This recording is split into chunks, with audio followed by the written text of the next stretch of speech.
तो आप भी समझना चाहते हैं न्यूटन्स लॉ ऑफ मोशन, तो आपने बिल्कुल सही वीडियो को क्लिक किया है। तो प्यारे प्यारे बच्चों, आपका फिर से स्वागत है इस एपिसोड में, जिसमें हम लोग जानेंगे न्यूटन्स लॉ ऑफ मोशन के बारे में। तो देखिए, इस वीडियो में न्यूटन्स लॉ ऑफ मोशन को बहुत अच्छे से ढंग से समझाया गया है। भले ही टाइम थोड़ा ज्यादा लगेगा, लेकिन कॉन्सेप्ट भी उतना ही क्लियर आपको होगा। तो वीडियो को पूरा देखिए, क्योंकि कॉन्सेप्ट आपको पूरा समझ में आएगा। साथ ही इसका नोट्स वीडियो के डिस्क्रिप्शन में दिया गया है, वहां से आप लोग आसानी से डाउनलोड कर लीजिएगा। तो ये जो देख रहे हैं, यही न्यूटन्स है। इन्होंने ही क्या दिया है, लॉ ऑफ न्यूटन्स दिया है मोशन के संदर्भ में। तो जो न्यूटन्स लॉ ऑफ मोशन है, इनको प्रपोज किसने किसने दिया था? आइजैक न्यूटन्स ने। किसमें? 1686 में। तो इनका जो है 3 लॉ है। जो फर्स्ट लॉ ऑफ मोशन है उसको लॉ ऑफ इनर्शिया भी बोलते हैं। इनर्शिया, यहाँ INE यहाँ R होगा, है ना। लॉ ऑफ इनर्शिया बोलते हैं, सबको हम लोग समझेंगे।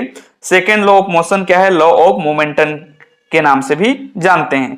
थर्ड जो है law of motion, law of action reaction कहा जाता है। तो चलिए हम लोग जो है एक एक करके जानते हैं। लेकिन इसको जानने से पहले जो लॉ है, तीनों लॉ हैं, उसको हमको जानना पड़ेगा कि मोशन आखिर होता क्या है। क्या है मोशन? तो मोशन क्या है कि कोई भी ऑब्जेक्ट है, वह टाइम के साथ यदि अपना पोजीशन चेंज करता है तो उसको क्या बोलते हैं? मोशन बोलते हैं। जैसे कि देखो, ये मेरा उंगली दिख रहा होगा। यदि मैं टाइम के साथ ये देखो अपना जगह पोजीशन ये चेंज कर रहा हूं, देखो दूसरे तरफ ले जा रहा हूं, तो यही क्या है? मोशन है ना। जैसे ये देखो क्या कर रहा है? मोशन कर रहा है। इस पेन को देखो, पेन क्या कर रहा है? ये मोशन कर रहा है ना। तो देखिए मोशन क्या होता है, यहां लिखा हुआ है, देखिए, the change in the position of an object over time. यदि टाइम के साथ कोई ऑब्जेक्ट अपना पोजीशन चेंज करता है तो उसको क्या बोलते हैं? मोशन। जैसे कि ये पेन देखो, अभी इसका पोजीशन इस स्थिति में है, लेकिन यदि ये देखो यहां से अपना पोजीशन चेंज कर लिया, मतलब इसमें क्या हुआ? मोशन हुआ, है ना। तो चलिए हम लोग जो फर्स्ट लॉ है उसके बारे में जान लेते हैं। तो देखिए, अगला है फर्स्ट लॉ ऑफ मोशन, जिसको लॉ ऑफ इनर्शिया भी बोलते हैं। तो लॉ, जो फर्स्ट लॉ है, इसको जानने से पहले हमको ये जानना पड़ेगा कि इनर्शिया होता क्या है। क्योंकि बहुत सारे वीडियो में आप लोग बहुत सारे देखेंगे कि लॉ ऑफ मोशन को समझ में आ जाएगा, लेकिन बेसिक को समझने से जो है ज्यादा लंबे समय तक याद रहता है। तो इनर्शिया क्या है? इनर्शिया एक ऐसा प्रॉपर्टी है जो किसी वस्तु को या किसी ऑब्जेक्ट को, यदि वह रेस्ट फॉर्म में है, जैसे कि यह मान लो ये पेन अभी रेस्ट फॉर्म में है, तो इसको रेस्ट में ही रखने में हेल्प करता है। और यदि ये मोशन में है, देखो ये मूवमेंट हो रहा है, तो इसको क्या करेगा? मोशन में ही रखने का काम करेगा। मतलब एक बार फिर सुनिए, इनर्शिया वह प्रॉपर्टी है किसी ऑब्जेक्ट का जो किसी ऑब्जेक्ट को यदि रेस्ट में है तो उसे रेस्ट में ही रखने का प्रयास करता है, और यदि ऐसे जैसे मूवमेंट में है तो उसको मूवमेंट में ही रखने का प्रयास करता है। तो देखिए क्या है inertia. Inertia is a property of matter by which is tries to maintain its state of rest और यूनिफॉर्म मोशन। यदि कोई भी क्या है, मैटर है जिसमें वजन होता है और जिसका जो स्पेस घेरता है उसको मैटर बोलते हैं। तो कोई भी मैटर या कोई भी ऑब्जेक्ट यदि रेस्ट में है तो उसको रेस्ट में ही रखने में मदद करता है कौन? इनर्शिया, उसका प्रॉपर्टी। और यदि मोशन में है तो उसको मोशन में ही रखने का प्रयास करता है। ये हो गया इनर्शिया। तो चलिए अभी जो फर्स्ट लॉ है इसको हम लोग बहुत ही मजेदार ढंग से जान लेते हैं, जो लॉ ऑफ क्या है? मोशन है। तो देखिए इसका यहाँ पर लिखा हुआ है, यहाँ पर देख पा रहे होंगे, देखो इसका मतलब law of motion, first law का ये मेन कॉन्सेप्ट है ना।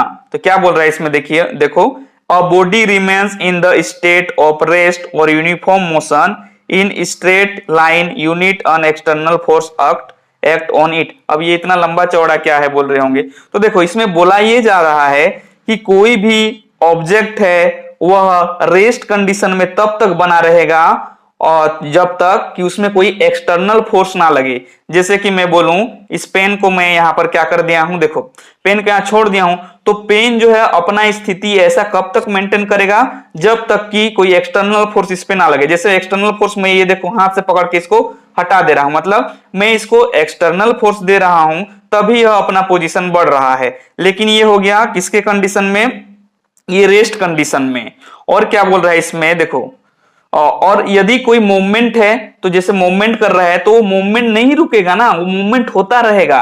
कब तक, जब तक एक्सटर्नल फोर्स ना हो तब तक, है ना। जैसे मैं इसको बोलूं ये ऐसे ऐसे, इसको ये देखो अब हिल रहा है, मूवमेंट हो रहा है, तो ये मूवमेंट जो है इसका रुकेगा नहीं। कब तक, जब तक इसमें कोई फोर्स ना लगे। तो ये रुक क्यों गया, क्योंकि इसमें देखो ग्रेविटी का फोर्स लग रहा है हमारे इन्वायरमेंट, इसमें धरती में, है ना, इसमें भूमि में, अर्थ में, इसीलिए रुक गया। नहीं तो यदि किसी चीज को उछालते तो वह उछलता ही रहता, रुकता नहीं।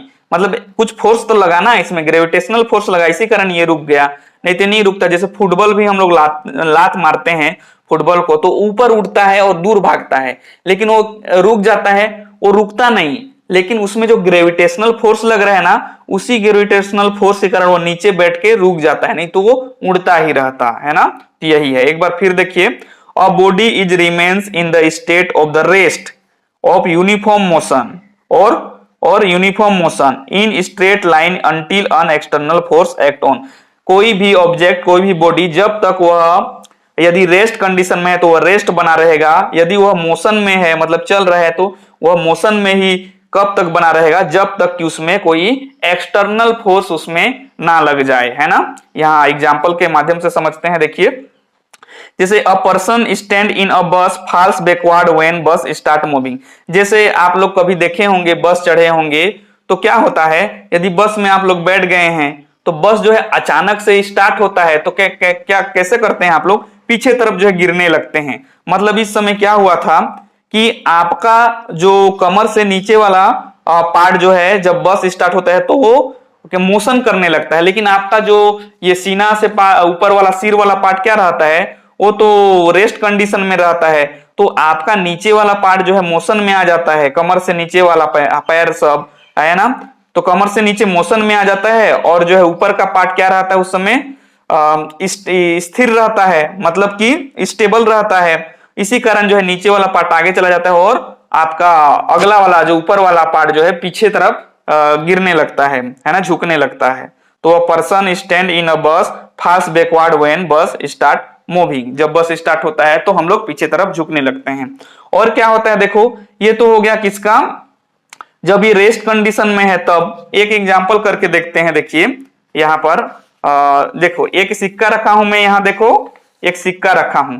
अब देखो ये सिक्का, और यहाँ पर मैं आपको ये देखो, इस सिक्का में मैं इस पेज पर फोर्स लगाऊंगा ना, ये पेज देख रहे हैं, इस पेज पर फोर्स लगाऊंगा और इस पेज को खींचूंगा, मतलब सिक्का को नहीं खींचूंगा। तो जब मैं इसको खींचूंगा तो इसके नीचे देखो ये कुछ बुक्स रखा है, तो इसमें क्या होना चाहिए, यदि ये रेस्ट कंडीशन है तो रेस्ट में ही बना रहना चाहिए, मतलब इसको यहीं रहना चाहिए। जब ये पेपर को मैं ऐसे ऐसे खींच दूंगा तो ये इसको यहीं रुका रहना चाहिए, यदि ये नियम फॉलो हो रहा है तो। नहीं तो क्या होगा, ये भी ऐसे हट जाएगा। तो देखते हैं, यदि ये रेस्ट कंडीशन में है और मैं इस पे फोर्स नहीं लगाऊंगा, मैं इस पेज पे फोर्स लगाऊंगा तो क्या होता है, चलिए देखते हैं, है ना। चलिए 1 2 3, देखो इस समय क्या हुआ, देखो ये सिक्का यहीं रुक गया, जबकि ये पेज देखो मेरा, ये पेज निकल गया। एक बार फिर करते हैं, देखो देखो अब मैं फोर्स किस पे लगा रहा हूं, इस पेज को खींचने के लिए लगा रहा हूं ना। तो देखो ये सिक्का यही है, सिक्का कैसे कंडीशन में है, रेस्ट कंडीशन में है, सिक्का पर मैं कुछ नहीं कर रहा हूं। तो यदि ये नियम फॉलो हो रहा है तो ये यहीं पर रुक जाएगा और पेज जो है अलग हो जाएगा। चलिए 1 2 3, देखो इसमें थोड़ा सा इसमें फोर्स का प्रेशर हुआ, लेकिन ये फिर भी यहीं रुक गया, देखो, नहीं तो ये इसके साथ चला गया होता है ना। फिर एक बार और ट्राई करता हूं, देखो 1 2 3, देखो यहीं रुक गया ये, देखो, जबकि ये पेज क्या हुआ, ये मोशन में चला गया, मतलब ये रेस्ट में था और इसको जब मैं इसमें फोर्स लगा के खींचा तो ये किसमें हुआ, मोशन में आ गया, इसी कारण तो ये सिद्ध हो गया। तो ये तो रेस्ट का एग्जाम्पल हो गया। लेकिन यदि कोई मूवमेंट कर रहा है तो वह मूवमेंट ही करता रहेगा जब तक कि वह उस पर कोई एक्सटर्नल फोर्स ना लगे। तो इसका भी एग्जाम्पल हम लोग किससे समझ सकते हैं, बस वाले से समझ सकते हैं, है ना। तो चलिए देखते हैं। तो देखो बस में यदि मान लो बस चल ही रहा है तो हमारा पूरा क्या है, बॉडी किस कंडीशन में है उस समय, पूरा बॉडी जो है मोशन कंडीशन में है, बस के साथ चल रहा है, मोशन हो रहा है। लेकिन बस वाला जब अचानक ब्रेक लगा देता है तो हम लोग आगे तरफ झुक जाते हैं जब मोशन में रहते हैं। तो बस चल रहा है और हम लोग बैठे हैं और बस वाला अचानक ब्रेक लगा देता है, या फिर मोटरसाइकिल में भी बैठे होंगे तो अचानक ब्रेक लगा देते हैं तो हम लोग आगे की ओर झुक जाते हैं। मतलब इस समय क्या होता है, जो हमारा बॉडी है वो मोशन में आ जाता है, मोशन में ही रहता है। जब उसमें फोर्स लगता है तभी वह रुकता है। और बहुत सारा घरेलू एग्जाम्पल है, जैसे आप लोग अपने बाल से पानी को झाड़ते होंगे, है ना, नहा करके। तो क्या होता है, बाल को आप लोग झाड़ते हैं तो पानी जो है उसी कंडीशन, सॉरी, जो बाल में पानी है वो उसी कंडीशन में बना रहता है, इसी कारण पानी गिर जाता है, क्योंकि बाल जो है मोशन में आ जाता है, जबकि बाल में लगा पानी किस में आ रहता है, वो स्थिर अवस्था में रहता है, इसी कारण वह उससे अलग हो जाता है। चलो अगला हम लोग देखेंगे लॉ ऑफ मोशन का सेकेंड लॉ ऑफ मूवमेंट के बारे में, है ना। तो देखिए, लॉ ऑफ मूवमेंट को जानने से पहले तीन चीज आप लोग को जानना पड़ेगा अच्छे से समझने के लिए। देखिए, पहला क्या है, मास क्या होता है। तो मास जो है किसी भी मैटर का टोटल वेट होता है ना। टोटल वेट, किसी भी ऑब्जेक्ट का टोटल वेट को मास बोलेंगे। वेलोसिटी क्या है, वेलोसिटी जो है किसी भी ऑब्जेक्ट, किसी भी सामान या किसी भी वस्तु का क्या है, कितना स्पीड में वह मोशन कर रहा है, वही चीज है। तो देखो, velocity is the speed of an object moving on specific direction. यदि कोई ऑब्जेक्ट है, यदि स्पेसिफिक डायरेक्शन में ये देखो पेन मूवमेंट हो रहा है, तो उसी को क्या बोलते हैं, वेलोसिटी बोलते हैं। जैसे ये पेन स्पेसिफिक डायरेक्शन में देखो मूवमेंट कर रहा है, तो वेलोसिटी क्या होगा, velocity is the speed of an object moving in specific direction. अगला आप लोग को जानना पड़ेगा मोमेंटम होता क्या है, क्योंकि ये क्या है, लॉ ऑफ मोमेंटम है। तो मोमेंटम क्या है, the product of velocity and mass is called momentum. मतलब प्रोडक्ट ऑफ वेलोसिटी मतलब मल्टीप्लाई, जैसे ये मैं मोमेंटम को मान लो मैं P से डिनोट कर रहा हूं, तो इक्वल टू क्या हो जाएगा, P मतलब प्रोडक्ट, प्रोडक्ट नहीं सॉरी, मोमेंटम है, P मतलब मोमेंटम, M मतलब मूवमेंट, इनटू मतलब ये इनटू का साइन है और ये V का साइन है ना। तो ये V क्या हो गया, ये जो V हुआ, ये V क्या हुआ, वेलोसिटी हुआ इसका। तो मोमेंटम क्या है, ये इसका मतलब है मोमेंटम, देखो मूव हो जा रहा है, मोमेंटम ना, टम, और ये M मतलब क्या है, मास है, V मतलब वेलोसिटी है, वेलोसिटी। तो प्रोडक्ट है, यही दोनों क्या है, इनटू में है, मतलब product, M into V equal to momentum. तो मोमेंटम क्या है, the product of velocity and mass is called momentum. मतलब कोई भी वस्तु यदि मूवमेंट भी कर रहा है और उसमें मास भी है, तब उसको मोमेंटम बोलेंगे, क्योंकि ये मूव कर रहा है मतलब वेलोसिटी में है ना, वेलोसिटी है, और इसमें कुछ ना कुछ वजन है मतलब मास है। तो यदि मोमेंटम किसको बोलेंगे, यदि कोई ऑब्जेक्ट के का मास है और वह मूव कर रहा है, तो उसी को क्या बोलेंगे, मोमेंटम बोलेंगे, है ना। चलिए अब सेकेंड लॉ हम लोग जान लेते हैं। देखिए,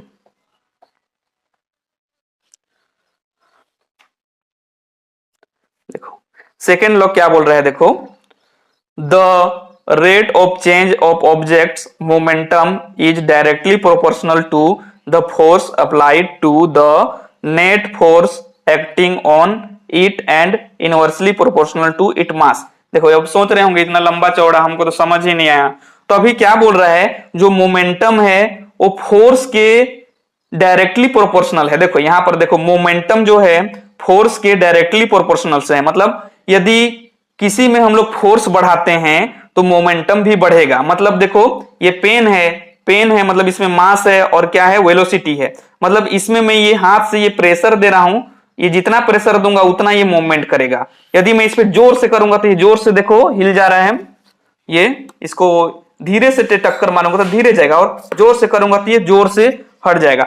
मतलब कि यदि मैं फोर्स बढ़ाऊंगा तो क्या बढ़ेगा, मोमेंटम बढ़ेगा। जैसे आप लोग दरवाजा को धीरे से थोड़ा फोर्स लगा के खोलेंगे तो दरवाजा जो है धीरे से खुलेगा, लेकिन दरवाजा को यदि जोर से आप लोग धक्का देंगे तो क्या होगा, जोर से खुलेगा। मतलब मोमेंटम में क्या है, मोमेंटम में मास भी है और वेलोसिटी भी है, मतलब वजन भी है और वो मूवमेंट भी कर रहा है। तो मूवमेंट, ये मूवमेंट कब करेगा, जब हम लोग इसमें ज्यादा फोर्स लगाएंगे तो ज्यादा मूवमेंट करेगा, कम फोर्स लगाएंगे तो कम फोर्स करेगा। मतलब यदि फोर्स को मैं बढ़ाता हूं तो मोमेंटम भी बढ़ेगा, यदि मोमेंटम बढ़ेगा मतलब फोर्स भी बढ़ेगा, क्योंकि ये डायरेक्टली प्रोपोर्शनल में है। एक बार देखिए इसको, the rate of change of object, जो रेट है ये मूवमेंट हो रहा है, movement is directly proportional to the force applied to the net force acting on it and inversely proportional to mass. और ये देखो अगला बोला है इनवर्सली प्रोपोर्शनल टू मास, मतलब यदि मूवमेंट में बढ़ाऊंगा तो ये मास उसका कम होना चाहिए। मतलब कोई चीज ज्यादा वजन है तो वो उसका मूवमेंट कम होगा। आप लोग दौड़ाओगे एक मोटका एक पतलू को, तो जाहिर सी बात है जो बहुत ज्यादा मोटा है वो ज्यादा दूर तक स्पीड नहीं दौड़ पाएगा, लेकिन पतलू वाला थोड़ा सा दौड़ लेगा। मतलब कि मोमेंटम बढ़ाएंगे तो हमको वजन कम करना पड़ेगा। क्या करना पड़ेगा? हल्का रखना पड़ेगा। यदि हल्का को हम लोग कम रख रहे हैं तो क्या होगा? मोमेंटम बढ़ेगा। मतलब मास बढ़ेगा तो मोमेंटम नहीं बढ़ेगा ना, जस्ट ऑपोजिट है।